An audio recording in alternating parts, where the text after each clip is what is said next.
నమస్కారం ఈటీవీ 360కి స్వాగతం. ముందుగా ప్రధానాంశాలు. ప్రధాని నివాసంలో ఉన్నత స్థాయి వ్యూహ మథనం. సరిహద్దులో ఉద్రిక్తత పరిస్థితులపై సమాలోచన. నియంత్రణ రేఖ వెంబడి పూర్తి అప్రమత్తత. పూంచ్ సెక్టార్లో పాక్ కాల్పులను తిప్పికొట్టిన సైన్యం. భారత్ పాక్ మధ్య తిరిగే సంఝౌతా ఎక్స్ప్రెస్ రద్దు. ఉద్రిక్త పరిస్థితుల నేపథ్యంలో దయాది నిర్ణయం. మసూద్ అజహర్ను ఉగ్రవాదిగా ప్రకటించండి.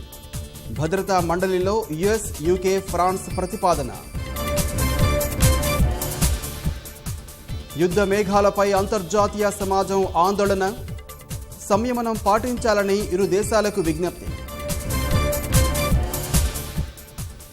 బాధ్యతలు చేపట్టిన మంత్రి ఈటెల. పేదలకు నాణ్యమైన వైద్యం అందిస్తామని భరోసా. ఆరుమూరులో ఆగని రైతుల ఆందోళన. అన్నదాతలకు మద్దతుగా పట్టణంలో బంద్.